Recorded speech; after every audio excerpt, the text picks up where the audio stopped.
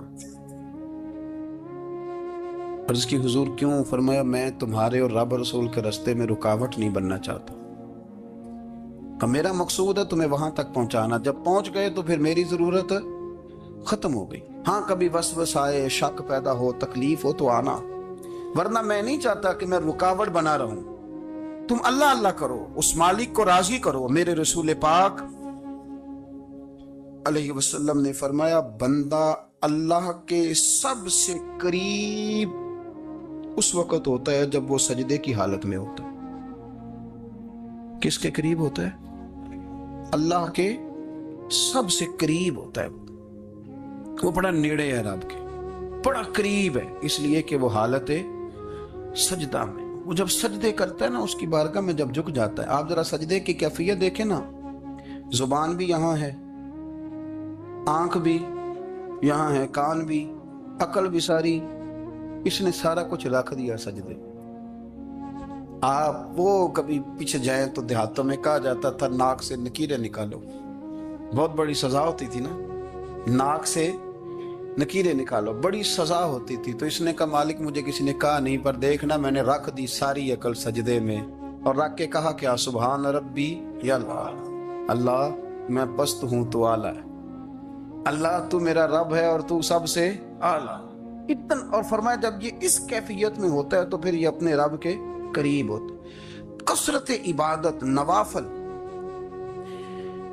ہمارے ہاں عمرے کی قرآن اندازی محفلوں پہ ہونے لگ گئی ہے، حالانکہ حدیث سے ثابت نہیں۔ میں دوستوں سے کہتا ہوں جائز ہے، کرنی چاہیے، عمرے کی قرآن اندازی جائز ہے، پر کسی حدیث میں نہیں آئی کہ قرآن اندازی کرو عمرہ کرو۔ حدیث میں قرآن اندازی یہ آئی ہے کہ نبی پاک علیہ السلام نے فرمایا تمہیں پتہ چل جائے نا پہلی صف کا ثواب کتنا ہے، تم قرآن اندازی کرو۔ عمرے کی قرآن اندازی کا تو پوسٹر چھپتا ہے، تو یہ والی قرآن اندازی کب ہونی ہے؟ ہونی چاہیے کہ نہیں؟ حضور نے فرمایا تمہیں پتہ چلے کہ اس کا ثواب کتنا، تو تم قرآن اندازی کرو، تم قرآن ڈالو۔ جب آپ نماز پڑھ رہے ہوتے ہیں، جب آپ کا مصلی آباد ہوتا ہے، صلاح الدین ایوبی